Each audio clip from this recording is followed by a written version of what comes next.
Hello, this is Justin Williams with the Wolfpacker Podcast. I'm joined today, as always, by co-host Matt Carter.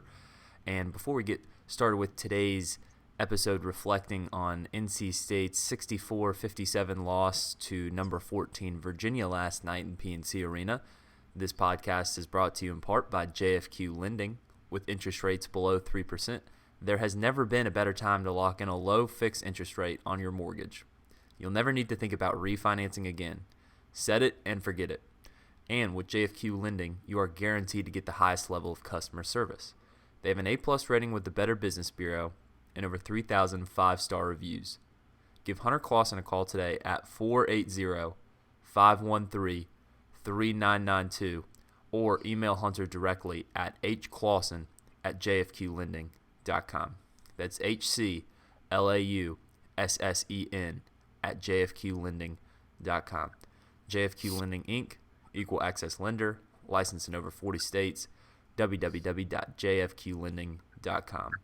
While you're at it, head over to thewolfpacker.com and use promo code PACK60. That's promo code PACK60 for a free 60-day trial on all of our premium content, news, and analysis over at thewolfpacker.com. We've got plenty of basketball, men's and women's content going up. Of course, recruiting never stops in football. So head over to thewolfpacker.com, use promo code PACK60, take advantage of that great deal. And before we get started here, please remember to subscribe, rate, and review this podcast wherever you listen to us. We're on Apple Podcast app, Spotify, Google Play. We're also on YouTube. You can watch us on YouTube. If you're watching us on YouTube, please subscribe to our channel and give this video a thumbs up. Okay, Matt, let's talk about the game last night. I kind of off air talked to you another night. Same result was kind of my impression, but as we were talking about before this podcast, you had a special point you wanted to make to kick us off here, so I'm going to hand it off to you and kind of let you set the tone of this podcast, and then we'll break it all down from there. All right, well, special may have been a strong word for it, but a point to be made. So they're playing the best team in the ACC. The team that was undefeated until it lost its last game, a game of which they were winning at halftime on the road at Virginia Tech and had one bad half, and that's the only thing that's separating them from being 8-0. We're now 9-0 versus 8-1 or whatever in the ACC. And as I explained to you, and you and I agreed, we both thought the winner of the ACC in a perfect 20-game schedule would get 13, 14 wins in the ACC. Well, they're well on their way of exceeding that. This is, along with Florida State, probably the best team in the ACC. You're playing them at home in your second game without your leading scorer. And with 5 minutes to go, you were up by a point. So I get the disappointment of losing the game, but I think there needs to be some perspective here. And this is a very good Virginia team. I don't think they're a Final Four national title contender, but relative to the ACC, this is a very good Virginia team. And you went toe-to-toe with them. At one point, you fell behind by 9 points, which to Virginia is probably the equivalent of a 13, 14-point lead. And you came back and took the lead after that. You traded the lead with them 4 times. And then a couple of tough plays went against you, and a couple of tough plays went for them. And that proved to be the difference down late. I think I hadn't seen the replay of it, but Kevin Keats after the game complained about the 3-point play Jay Huff got down low. I was at the arena and they didn't replay it. I thought he walked in real time too. I was surprised. So I'm glad I was the only one that thought he might have got away with the travel before the end one. And a couple tough turnovers, from the best play on the court. Jericho Hellum let a couple balls get out of his hands. One was stolen, one went out of bounds. But all in all, I think there needs to be some perspective. I get disappointment in losing from the fans. But I actually came away from last night's game saying, look, if they play like that against the rest of their schedule, they'll win. They will win their fair share of games. Is it an NCAA tournament team? Probably not. I'd be very surprised if they're an NCAA tournament team, and I don't think they're going to be an NIT. So it's disappointing, I get that. March Madness it doesn't seem very realistic right now. But once you accept that reality, look, I can appreciate the team playing like they did last night and like they did at Syracuse. The last two games, I felt like they played fairly good considering circumstances and expectations. And that was the point I made, to keep some proper perspective. It'd be like the football team being mad about the football team playing, not Clemson, but, that next tier down from Clemson, and being mad that they lost by a late touchdown with maybe a minute and a half to go. Maybe that Friday night Miami game this year. I actually thought about that at comparison, but I didn't think Miami was really a top 10 team. But let's say Miami really was a top 10 team. Do you think Virginia's a top 10 team? Borderline, because I think college basketball stinks this year. I think that's just the reality of college basketball for the last 10, 15 years. They're very rarely are great teams. So I think Virginia has the pieces to be a top 10 team. I just don't think they're an elite team. I think things would have to really fall. Remember when Duke won the national championship, I believe, in 2010? Mm-hmm. Decent Duke team. Everything fell their way in the NCAA tournament, and they got the draw from having every time they would get ready to play a tough team, that tough team would lose the round before them. You don't even have to go back that far. Just look at 2019 Virginia. Yeah, that Virginia team I thought was really good, though. Right, but they had a pretty light itinerary in March that year. But that Duke team in 2010 was not a great Duke team. Right. Had some decent pieces. Nolan Smith, I think maybe John Shire, Kyle Singler, et cetera. But that was not a vintage Duke team. But, John Wall and Kentucky lost the round before they were going to play him. And then they get Butler in the national championship game, 8-seeded Butler, But, that was a Duke team starting Brian Zubeck and Lance Thomas, I think,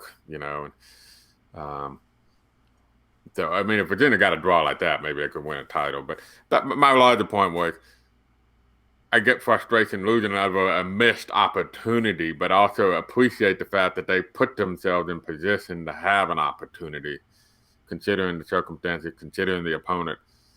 I would be more upset about what happened against Miami or Florida State than I would be what happened to Syracuse and Virginia. Well, thank you for making that point. I'm glad you were able to get that off your chest. I just think there was a lot of fan frustration last night. I caught a little bit off guard by that. Yeah. There's been fan frustration throughout the month of January, and understandable. Keats is frustrated. The players are frustrated. Everyone's frustrated, and a lot of it has to do with missed opportunities. A lot of it has to do with external forces impacting this team. And look, NC State's not the only team in the country. Keats talked about this after the game when he was asked by Luke DeCock, kind of what his frustration level is at this point in the year because of all of those things that are out of his control. Look, they can't help that they've had 2 COVID breaks. They can't help that Devin Daniels' knee gave out, on a non-contact play at the end of a Wake Forest game. They can't help that for whatever reason, academic-related, whatnot, university policies, DJ Funderburk wasn't able to play against Syracuse. They can't help that Manny Bates tweaked his ankle at the end of December and then couldn't suit up for, the Florida State game where they got hammered and then he was just a shell of himself for the first half of that month. So, you combine all those. And I had Manny Bates. He tweaked it against Clemson. He got hurt. So he missed the last 4 minutes or so of that Clemson game where Clemson came back and sent the game to overtime and won the game. Fair enough point. Or was it Miami? I can't remember which game he tweaked it. Look, the month of January starts to bleed together because I'm getting to my main point here, which is where I can understand this frustration of fans and everybody around the program is that it just seems like night in, night out, this NC State team is good enough.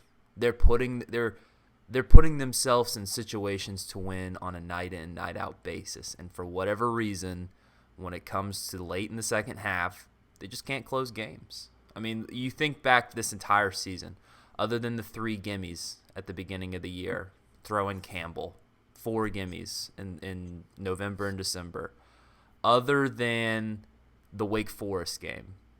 And even then, it was kind of sketchy at the end.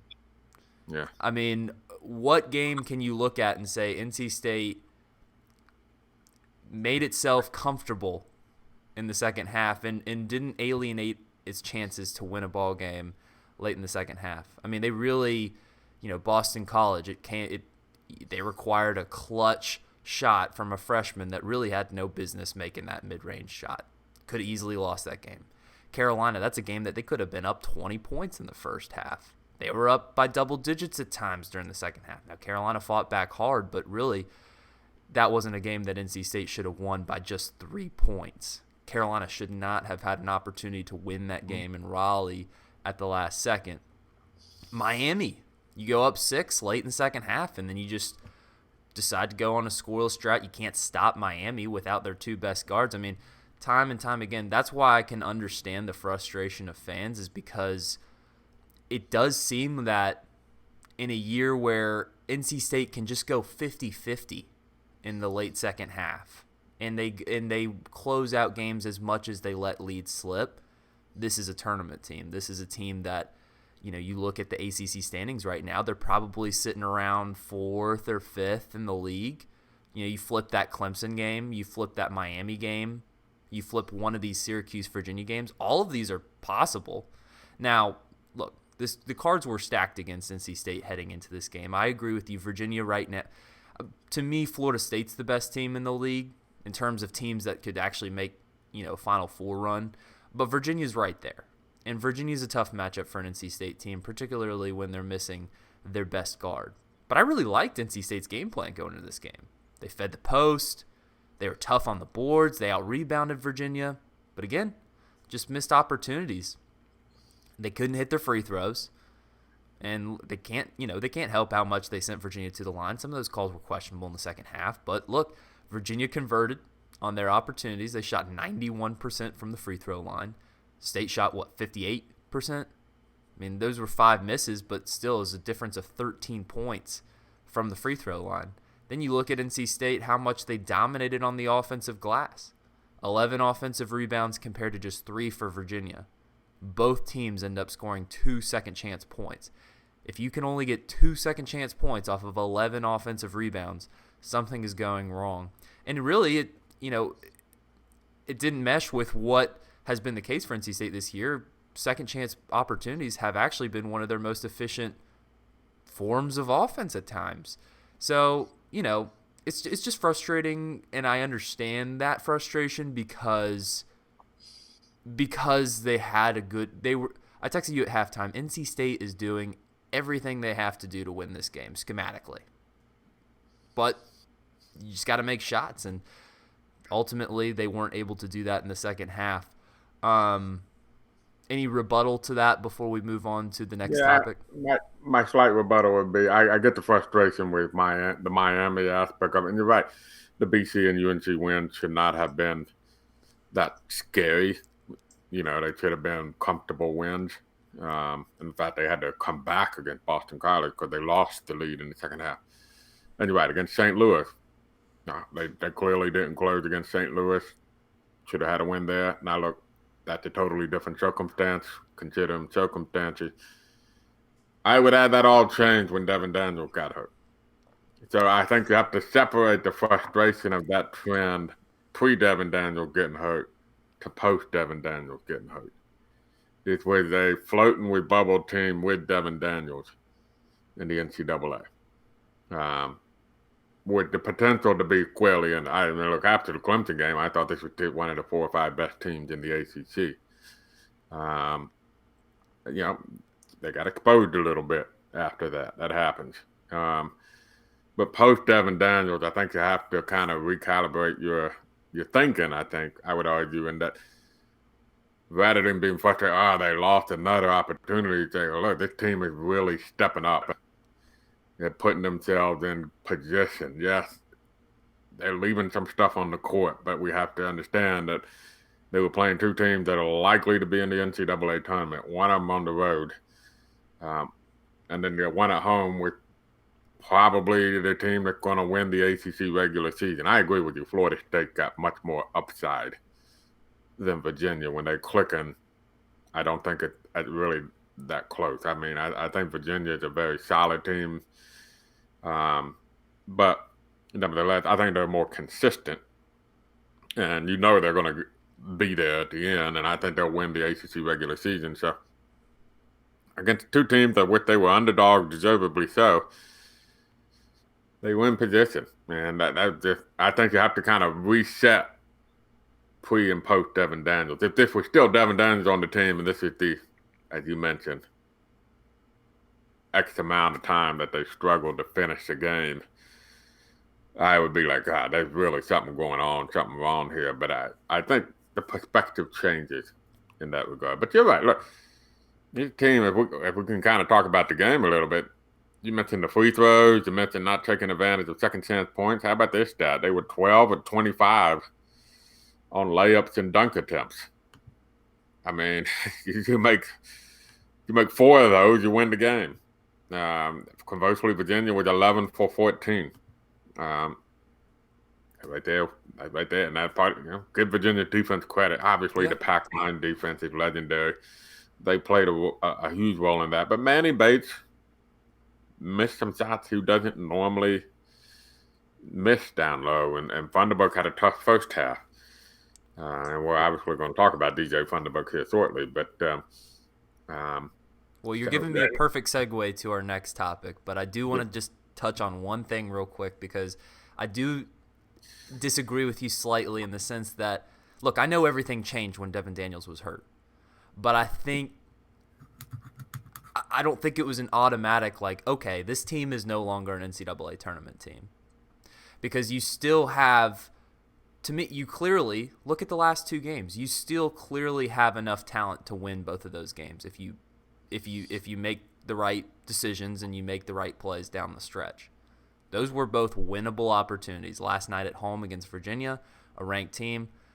Sunday night in the Carrier Dome at Syracuse. And guess what? Those were 2 quad 1 wins. They find a way to win both of those games, NC State's right back in the bubble conversation. They find a way to win one of those games, they still have a chance. They're still fighting for their postseason lives. At this point, you're looking at a team that, if they wanted to have NCAA tournament hopes, they'd probably have to run the table or maybe lose like 1 game, and that would be like the Virginia road game. You got a little more leeway than that. But yeah, you would have to go on an amazing run. But look, ACC teams are going to keep beating each other up. So, there's still a chance that NC State could actually, I know they don't look great in the ACC standings right now. I think they're 11th or 12th at the moment, but they're only 2 games back of probably 5th or 6th place because everybody's beating everybody in the ACC. So I do think some of it will balance out, but I still think it's okay to be frustrated because you got to respect their fight after Devin Daniels fell. And then what do you get from that fight? You get 0-2 in 2 games that you should have gotten at least 1 win from how well they played in that first half at Syracuse, how well they played, I thought, for 35 minutes against Virginia last night. Yeah. Well, I'll say 2 things. One of the perks of being a subscriber on the website is we do a insider chat every Wednesday, right? Premium chat. For a full hour, we're on a thread answering all your questions, and we kind of went over the Funderburk situation, for instance. We hinted this was not a long-term suspension. This was not a suspension that was due to any kind of off-the-court issues, a trouble or anything of that nature. It was strictly a technicality type of situation going on. But you and I like to do a little, I always pronounce it wrong. Is it GIF or GIF? GIF. Thank you. To start the thread. What was yours to start the thread? Mine was Lucille Ball taking a sip of whiskey and I said, "Who's ready for the Virginia game?" So what did that mean about what your kind of expectation for the Virginia game last night? Oh, I know they were low. We both predicted an NC State loss. I So predicted it. I predicted a 5-point loss for NC State. So it actually came exactly what I thought was going to happen. I thought NC State was going to fight hard. I thought they were going to potentially have a halftime lead, and then I think they were going to let it slip in the second half. Virginia was ultimately going to turn it on, outgrit NC State. They clearly do have better talent at this time than NC State. I will give you that. The point is that you were your prediction may have been glass half full, but your humor showing perhaps your concern for what this game could be, right? Yeah. Okay. Part one, part two. I think we have to realize too, things are going to get tougher for NC State going forward. In my opinion, the teams are going to figure out, okay, without Devin Daniel, Jericho Helms, who will get a game ball later, I'm sure, is the focal point here. So they're going to shift defense now. Teams are going to figure out what new look NC State is, and they're going to make guys like Thomas Allen, who need to shoot better, Cam Hayes, Shaquille Moore, Braxton Beverly, Darion Sebron, beat NC State. Beat them. They're going to now start the game plan after a couple of games. They're going to say, okay, if we take out the front court and make the guards beat us, let's see if the guards can beat us. And hence, it's going to get tougher for NC State going forward. Maybe not against Boston College, because apparently they might be going up against a scout team up there. But after Boston College, when teams have full personnel, they're going to come out and say, okay, guys, beat us. And right now, I think we can agree, and Kevin Keats very bluntly acknowledged last night, they got to find a way to get the guards going. And that's a big issue for them. So that's why I'm saying it's going to get tougher. So I wouldn't necessarily say that the last two games prove they have the talent to still be, an NCAA tournament team. Maybe they can. I'm not. And this year, I mean, I'm looking around. It's a matter of who wins. I mean, St. John's just beat Villanova by 13 last night. Yeah, East Carolina beat an undefeated Houston team last night. And Pittsburgh goes from, quad one to barely in the top 100 in the net, and then they go beat Virginia Tech. Now that we mention it, Virginia might be the only ranked team that won a game last night. Yeah. So that's true. But I think the last two games, we have to have some perspective. Syracuse didn't know what to expect, right? They don't know what it's going to look like without Devin Daniels. Virginia didn't know what it was going to look like against a man-to-man defense without Devin Daniels. And it was a twist, actually. They had Darion Sebron kind of running half-court point to start the game. I mean, I'm sure Virginia did not plan on Darion Sebron. Yeah, didn't see that one coming. Yeah, point man at the top. And then they don't know if DJ Thunderberg's playing or not in this game, and given the oddness of that situation. So I would just issue a cautionary tale on that. I'd be curious to see what they look like. Who do they have after? They're scheduled to play Boston College on Saturday. Yeah. And then what? Is it Syracuse again? It's Boston College. I know they got Duke at home next Saturday. Let me check here. So they got Virginia Tech at home to end the season. Okay, so yes, on Tuesday they will host Syracuse. So, I mean, look, NC State's had a lot of success against Syracuse's zone. I think NC State will be competitive in every game moving forward. There's nobody that scares me on that. I mean, you look home versus Duke. Duke's got their own problems right now. At Pittsburgh, at Wake Forest. Then you're gonna go to Charlottesville at Virginia. That could be the one. That's a blowout. But Pittsburgh. At Notre Dame, I mean, we're not talking about juggernauts here. If Tony Bennett, the guy that has taken his Virginia Cavaliers and made them the number one most defensive efficient team in the country, according to KenPom, 4 times in the past 8 years. Couldn't figure it out. Like, I don't know who's walking through that door and just, completely taking away Jericho Helms and saying everybody else. Well, the difference from doing it in game versus preparing a day or two for it. And having tape to figure out. Plus, I mean, you got to remember the tape that Tony Bennett was going on with personnel-wise was Syracuse. There's nothing he can translate from Syracuse game to what he does on defense. So, I do think it's going to get tougher for NC State. Can they rise to the occasion? And it's all going to depend on the guards, right? I mean, basically, look, NC State didn't make shots at the rim last night. That was an underrated aspect of why they lost the game. But the reality is, if you take a look at the shooting numbers of Thomas Allen, Braxton Beverly, Shaquille Moore, Cam Hayes, and Darion Sebron last night, it would make a head coach gag.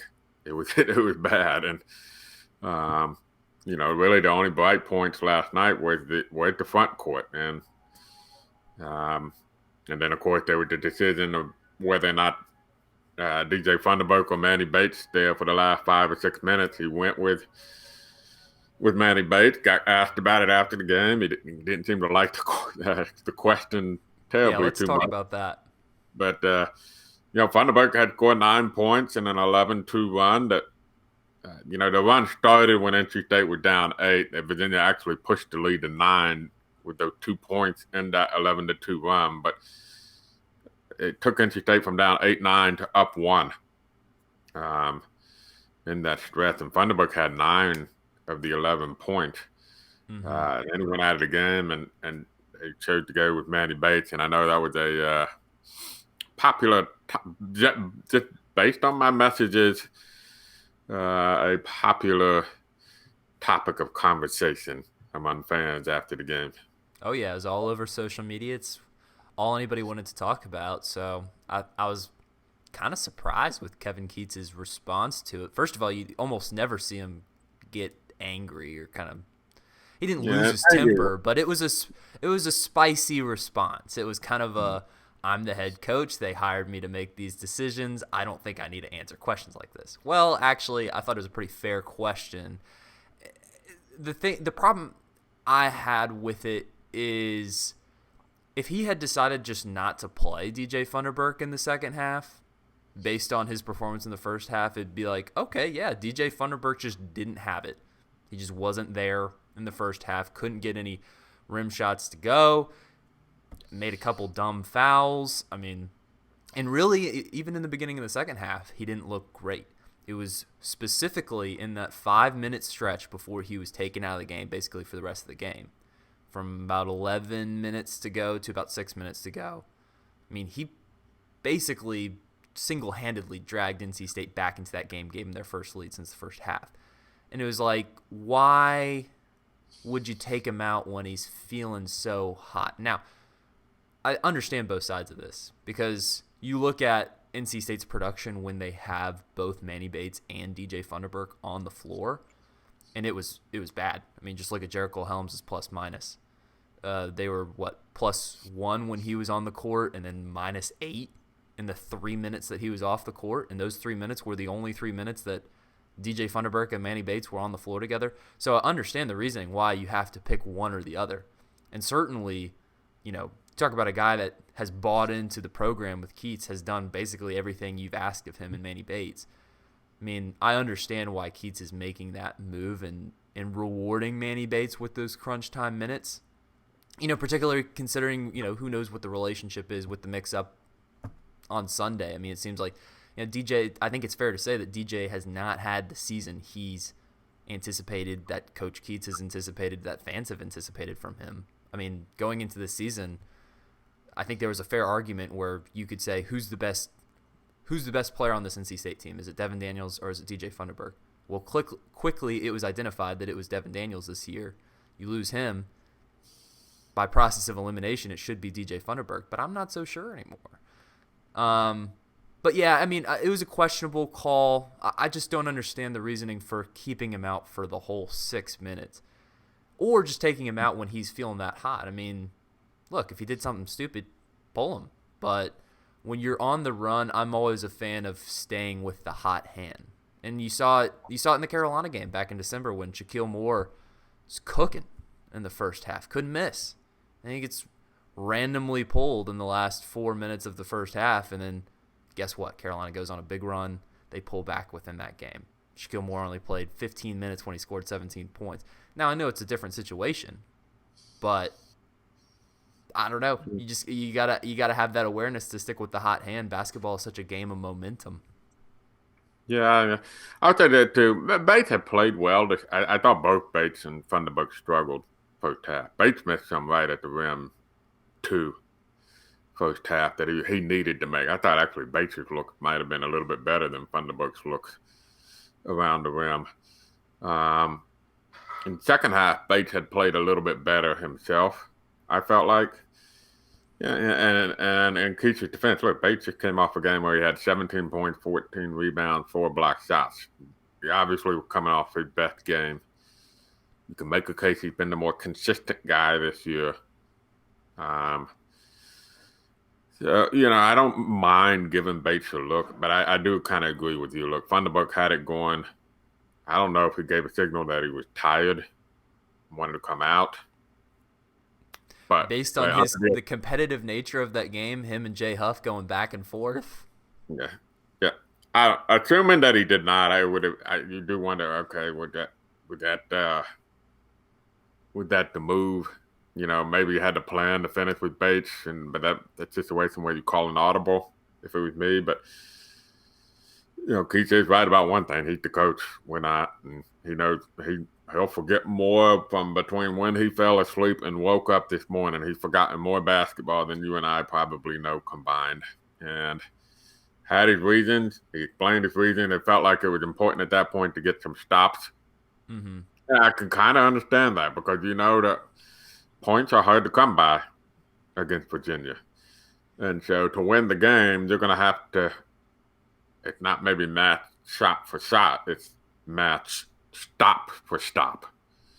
And that may have been thinking about that. Look, he actually came back into the game when I remember now, Jay Huff had picked up a third foul with about 11 minutes to go. He came out of the game. NC State was making the run. Tony Bennett put Jay Huff back into the game, and when Keith saw Jay Huff go back into the game, he brought Manny Bates back into the game. So it kind of goes with his thinking of defense. I think the feeling was I needed to Jay Huff, along with Sam Hauser, the two most dangerous players on the court. And you and I mentioned Jay Huff is a pro.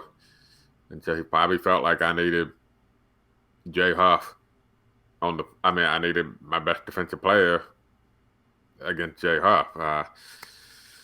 And that's fine, but I'm just, for this specific matchup. I do agree with you that I wouldn't have taken him out. And, when the league flipped and you got down 4 and then you got down 6, you might want to say, okay, let me get the guy who was scoring back in the game because I got to get some points now. I mean, in this matchup, I don't even think in most games, if you say I need a defensive rim stopper in the game at this time, I'll agree with you. Manny Bates is a better option for that than DJ Thunderberg as a rim protecting center. But for this specific matchup, you've got a guy like Jay Huff who is a 7'2" guy that can create off the dribble, can shoot threes, pick and pop. I mean, I think in that certain situation, DJ Thunderberg might be better equipped to guard a guy like that, guard the perimeter a little bit better because Manny's a little trigger happy. He wants to go for the block whenever it's there, and you saw in the first, I think it was one of the first Virginia possessions of the game. I mean, Jay Huff pump faked him, Manny completely bought it, and then Huff went straight to the rim, had a nice dunk. I mean, he looked great. He's a smart offensive player, and he's very talented. But to me, I don't know. I mean, I think the truth is somewhere. I don't know if it was completely a defensive thing. I don't know if maybe he forgot about it in that 6 minutes. Who knows? I think the question did catch him off guard, though. Yeah. So, anyways. The fact that the question caught him off guard made me wondered if it just didn't register to him. Like it happened. We were talking off air. I used an example of when Andrew Brackman played for NC State. I want to say it was against Duke or some team like that, and he scored like 8 points in a row, and then Herb Sendek took him out and never put him back in the game. And I remember Chip Alexander asking Herb after the game about that decision, and you could tell, and he explained it to him. Herb it might have been Carlton Tudor, yeah, but one of them asked and said, "Hey, Herb Brackman had a great stretch there, scored like 8 points in a row. You took him out and never put him back in. Why was that?" And you could see the expression on Herb's face of, that did happen, didn't it? It was like it didn't register to him real time. And kind of like, oh boy, that did happen, didn't it? I don't know why I did that. So maybe Keith will have a similar reaction. And the fact that question caught him off guard, maybe may have confirmed that. I don't know. In fairness to Coach Keats, and slight defense there, I mean, these head coaches, they are in the game. Keats is very animated on the sideline. You can hear him screaming the entire game.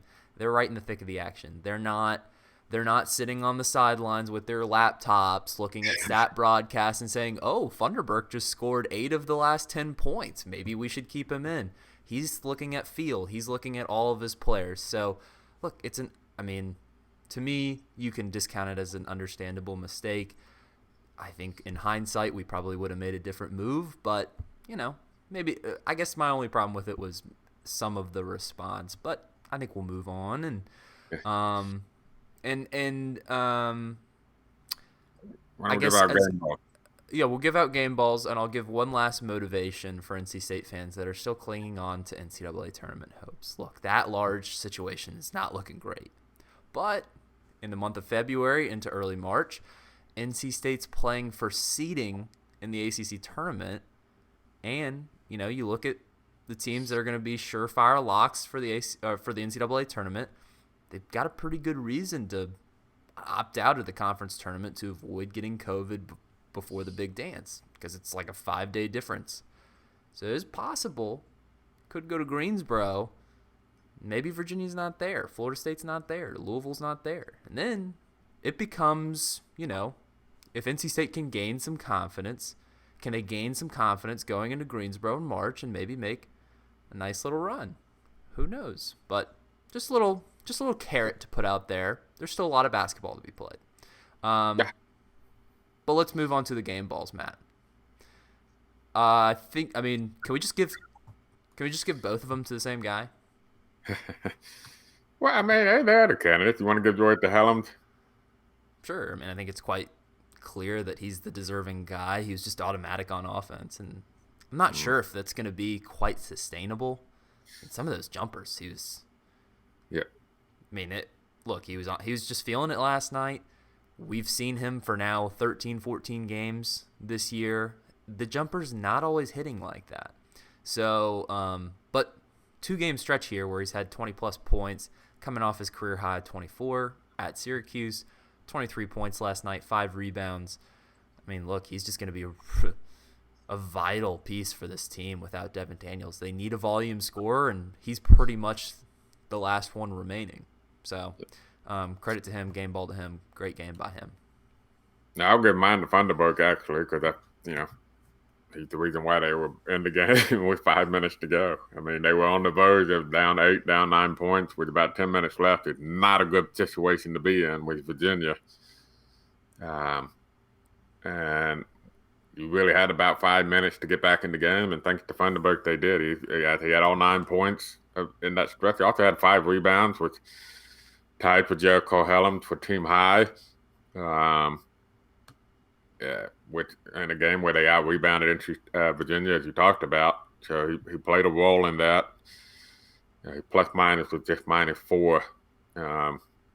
So I felt like he deserved a game ball. It wasn't the prettiest start to finish for DJ Funderburk, but at the moment, the crucial moment, he's really stepped up.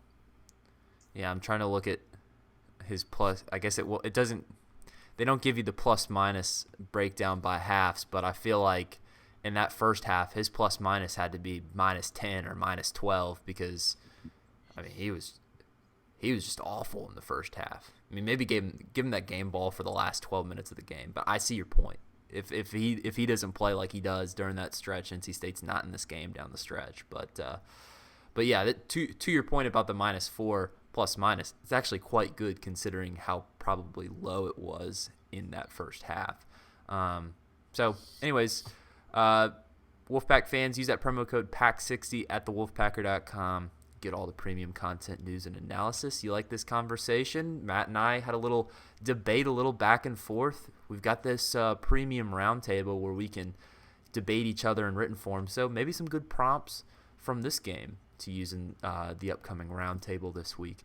But use that promo code PACK60 at thewolfpacker.com. Get all the premium content, news, and analysis on our site.